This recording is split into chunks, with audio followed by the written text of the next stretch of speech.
Alhamdulillahirabbil alamin wa bihi nasta'inu ala umuri dunya waddin. Asyhadu an la ilaha illallah ar-rahmanur rahim wa asyhadu anna Muhammadan abduhu wa rasuluhu min akhiril anbiya wal mursalin. Pemirsa Persis TV yang saya hormati, alhamdulillah pada kesempatan kali ini kita bisa berjumpa kembali dalam program Ramadan kita, kerjasama antara PP Persisri dengan Persis TV. Pada kesempatan kali ini, mumpung masih di awal bulan Ramadan, saya ingin menyampaikan salah satu hadis, di mana hadis tersebut merupakan peringatan bagi kita umat Islam yang melaksanakan saum Ramadan. Hadis tersebut ada diriwayatkan oleh Imam Hakim dari Abu Hurairah. Qala Rasulullah sallallahu alaihi wasallam, rubba qaimu hatuhu minal qiyamis saharu wa rubba shaimun haduhu minas siyamil ju'u wal atasu. Rawahu Al-Hakim an Abi Hurairah. Rasulullah sallallahu alaihi wasallam bersabda, banyak orang-orang yang melaksanakan qiyam Ramadan, namun bagiannya dari qiyam itu hanya jaga malam atau begadang, dan banyak orang yang saum dan bagiannya dari saum itu hanya merasakan lapar dan haus. Hadis riwayat Hakim. Hadis ini saya sengaja angkat karena ini merupakan peringatan keras ya bagi kita umat Islam yang sedang melaksanakan ibadah saum, sehingga jangan sampai kita terlena dengan ibadah saum yang kita laksanakan ataupun ibadah qiyamul lail yang qiyamul Ramadan yang kita laksanakan. Ternyata kata Rasulullah akan ada orang-orang yang melaksanakan saum Ramadan tapi dia hanya akan mendapatkan rasa lapar dan haus saja. Saumnya tidak berpahala. Begitupun ada orang yang melaksanakan qiyamul Ramadan tetapi dia hanya mendapatkan rasa ngantuk atau begadang saja, sementara ibadah qiyam Ramadannya tidak berpahala. Ini bisa jadikan peringatan ya bagi kita, jangan-jangan ibadah saum yang sedang kita laksanakan hari ini termasuk ya kategori yang disampaikan oleh Rasulullah SAW dalam hadis barusan.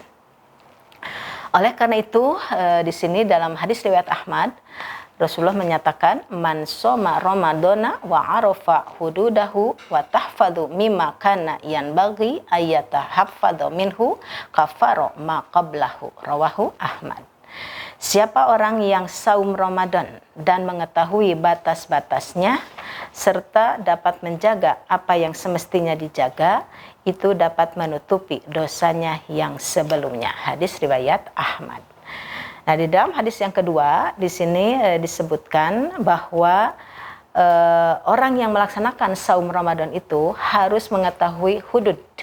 Hudud itu artinya batas-batas ya, batas-batas yang diberikan oleh Allah dan Rasul-Nya. Supaya apa? Supaya saum Ramadannya itu bisa menghapus dosa-dosanya yang telah lalu. Ya, jangan sampai kita terjebak punya anggapan bahwa kita sudah melaksanakan saum Ramadan, sudah melaksanakan qiyam Ramadan, tapi ternyata tidak bisa menghapus dosa-dosa kita yang sudah lalu karena tidak mengikuti hudud, aturan-aturan atau batasan-batasan yang disampaikan oleh Allah dan Rasul-Nya. Nah, oleh karena itu perlu kita ketahui bahwa ciri atau indikator diterimanya ibadah seseorang, termasuk di sini ibadah saum, itu diantaranya ada 5. Yang pertama, harus didasari dengan keimanan. Ya, ibadah apapun, termasuk ibadah saum Ramadan yang kita laksanakan hari ini, apabila ingin termasuk ibadah saum yang diterima, maka salah satu syarat atau cirinya dia harus dilandasi dengan keimanan. Ya, dia melaksanakan saum karena landasan iman. Hal ini sebagaimana dinyatakan dalam hadis riwayat Ahmad dan Bukhari. Man shoma Ramadana imanan wahtisaban ghufira lahu ma taqaddama min dhanbi. Barang siapa yang melaksanakan saum Ramadan didasari dengan keimanan dan mengharap ridha Allah, maka akan diampuni dosa-dosanya yang telah lalu. Itu yang pertama. imanan, harus menjadi dasar. Yang kedua, niatnya harus ikhlas karena Allah atau mengharap ridho Allah. Ihtisaban. Di dalam hadis itu dinyatakan imanan wahtisaban. Ihtisaban itu bisa diartikan mengharap ridho Allah atau dilakukan secara ikhlas.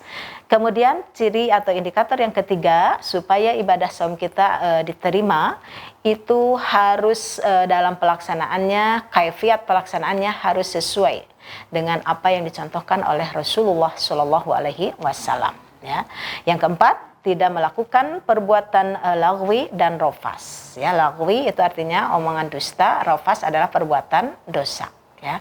Kemudian yang kelima, ini yang menentukan bahwa ciri diterimanya ibadah saum seseorang itu manakala setelah ibadah saum selesai maka prestasi amalnya lebih baik, lebih meningkat dibanding sebelumnya. Nah ini sebetulnya yang bisa menilai itu diri kita sendiri ya. Orang lain mungkin tidak bisa, tapi diri kita sendiri yang bisa menilai apakah saum kita diterima atau tidak. Nah, oleh karena itu, supaya saum kita diterima, maka tadi harus diperhatikan, kata Rasulullah, hudud atau batasan-batasan yang diberikan oleh Allah dan Rasul-Nya. Baik, pemirsa TV yang saya hormati, pemirsa Persis TV yang saya hormati, ibadah saum itu sama dengan ibadah sholat, ibadah haji. Dalam arti, ada yang hukumnya wajib, ada yang hukumnya sunat. Bahkan ada yang bid'ah dan ada yang haram. Saum bid'ah itu artinya saum yang dikaitkan dengan waktu atau tanggal tertentu. Ya. Contohnya yang termasuk saum bid'ah adalah saum Rajab, ya, saum Rajab, atau saum 10 hari di bulan Zulhijjah, atau saum di awal dan di akhir tahun Hijriyah. Itu termasuk saum bid'ah. Kenapa? Karena tidak ada dalilnya. Ya. Ada juga saum haram. Kalau saum haram yaitu saum yang dilaksanakan pada bulan-bulan atau hari-hari yang diharamkan. Misalnya saum pada hari raya Idul Fitri ataupun Idul Adha itu haram hukumnya. Saum pada hari tasyrik atau saum pada hari Jumat saja menyendiri itu pun termasuk yang diharamkan atau dilarang. Nah itu, jadi saum dengan sholat dengan haji sama dari segi ada yang hukumnya wajib, sunat, bahkan ada yang bid'ah dan ada yang haram. Baik, untuk selanjutnya, nah supaya ibadah saum yang kita laksanakan tidak sia-sia, saya beri judul mewaspadai saum yang sia-sia. Jadi mumpung masih awal, supaya saum yang akan kita jalani selama sebulan ke depan ini tidak sia-sia, maka ada hal-hal yang harus diperhatikan, ya harus diketahui. Di antaranya tadi hudud atau batasan-batasan diberikan oleh Allah dan Rasul-Nya. Pertama, ada hal-hal yang dibolehkan bagi orang yang saum. Di antaranya sebagaimana dinyatakan dalam Quran surat Al-Baqarah ayat 187. Uhilla lakum lailatas syiyami rafasu ila nisaikum wa kulu washrabu hatta yatabayyana lakumul khaitul abyadu minal khaitil aswadi minal fajr. Summa atimus syiyama ilal lail. Al-Baqarah 187. Dihalalkan bagimu pada malam saum bersenggama atau berjima dengan istrimu. Makan dan minumlah sebelum jelas bagimu benang putih dari benang hitam di waktu fajar.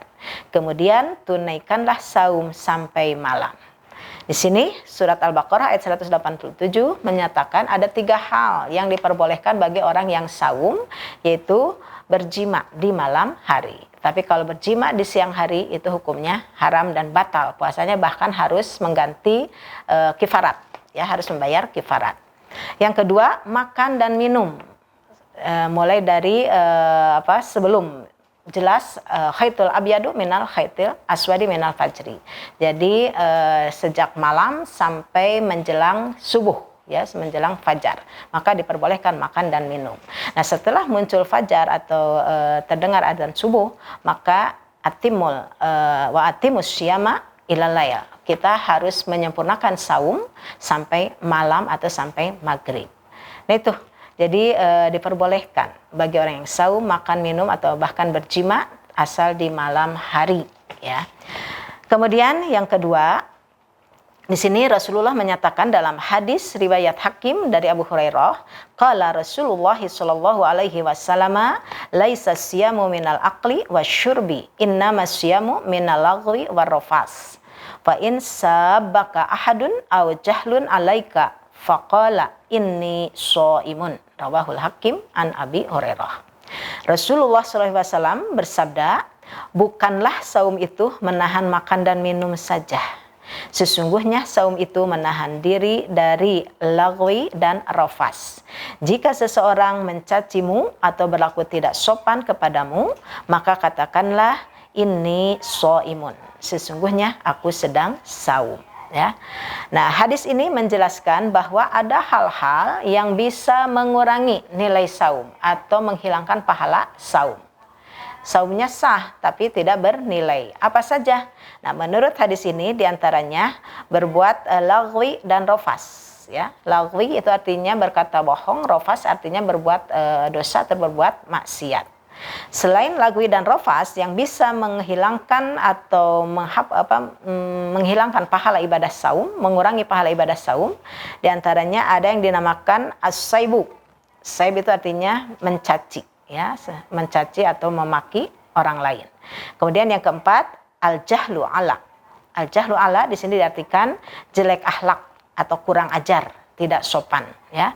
Nah, hal-hal seperti itu jangan dianggap sepele. Kenapa? Karena hal-hal seperti itu termasuk hudud, ya, batasan-batasan Allah dan Rasulnya yang harus kita hindari supaya ibadah saum kita diterima, ya. Jadi 4 hal yang barusan itu bisa menghilangkan pahala ibadah saum kalau kita kerjakan. Kemudian di dalam hadis yang lain Rasulullah Shallallahu Alaihi Wasallam memberikan peringatan ya kepada kita, kepada orang yang saum, la yaqulunna ahadukum inni qumtu ramadana kulluhu wa sumtuhu. Rawahul Baihaqi. Janganlah salah seorang di antara kamu berkata, sesungguhnya aku telah melakukan qiyam Ramadan seluruhnya dan saumnya. Hadis riwayat Baihaqi. Ini peringatan dari Rasulullah. Kita orang yang saum jangan merasa berbangga diri terlebih dahulu, ya. Jangan merasa bahwa karena kita sudah melaksanakan saum di siang harinya, kemudian melaksanakan qiyam Ramadan di malam harinya, kemudian kita beranggapan bahwa kita sudah melaksanakan saum dan qiyam Ramadan secara sempurna. Ini tidak boleh, ya, muncul dari hati seorang muslim atau orang yang saum. Kenapa? Karena tadi di awal Rasulullah sudah memperingatkan, rubba qaimun hadhuhu minal qiyamis saharu wa rubba shaimun hadhuhu minas syamil ju'u wal atas. Banyak orang-orang yang melaksanakan qiyam Ramadan tapi dia hanya merasakan ngantuk, begadang, dan banyak orang-orang yang saum tapi dia hanya merasakan haus dan lapar. Ini perlu kita camkan peringatan dari Rasulullah, artinya kita jangan merasa sombong, jangan merasa berbangga diri kalau kita sudah melaksanakan saum Ramadan maupun qiyam Ramadan. Kemudian di dalam hadis yang lain, man adraka syahra ramadhana wa shoma naharuhu wa qama lailatahu summa mata walam yaghfir lahu fadakhalan nara fa ab'adahullah. Rawahul Baihaqi. Seseorang sampai pada bulan Ramadan, ia saum di siang harinya dan sholat qiyam Ramadan di malam harinya, kemudian ia meninggal dan ia tidak diampuni dosanya, lalu masuk neraka. Kemudian Allah menjauhkannya. Hadis riwayat Baihaqi. Nah, ini juga peringatan dari Rasulullah bahwa ada orang yang melakukan saum Ramadan di siang hari, qiyam Ramadan di malam hari, tapi tidak diampuni dosa-dosanya oleh Allah, bahkan dimasukkan ke neraka dan dijauhkan dari Allah. Apa penyebabnya? Yang tadi, mungkin dia masih melakukan perbuatan-perbuatan lagwi, rafas, saib ataupun jahal, ya. Oleh karena itu, terakhir di sini saya sampaikan perkataan Imam Al-Ghazali, qala Al-Ghazali man ya'siyallaha wa huwa shaimun kaman yabni qasran wa yahdimu misran. Imam Al-Ghazali berkata, siapa yang bermaksiat kepada Allah sedangkan ia sedang saum, itu seperti orang yang membangun gedung lalu ia menghancurkan kota. Apa maksudnya? Tidak ada artinya saum yang dia laksanakan, ya. Nah itu, jadi kalau kita ingin saum kita diterima, tolong hindarkan perbuatan maksiat, perbuatan lagwi, rafas, dan kawan-kawannya, ya. Karena itu yang akan merusak ibadah saum kita atau pahala ibadah saum kita. Persis kata Imam Al-Ghazali, seperti orang yang membangun gedung tapi di saat yang sama dia pun menghancurkannya, ya. Jadi sia-sia. Itu barangkali materi yang dapat saya sampaikan berkaitan dengan judul mewaspadai saum yang sia-sia. Mudah-mudahan insya Allah saum yang akan kita jalani 1 bulan ke depan terhindar dari apa yang dinamakan sia-sia. Ya, catatan kita harus tetap mengikuti hudud, ya, aturan-aturan yang Allah dan Rasulnya berikan kepada kita. Aqulu qouli hadza wa astaghfirullah li wa lakum. Wassalamualaikum warahmatullahi wabarakatuh.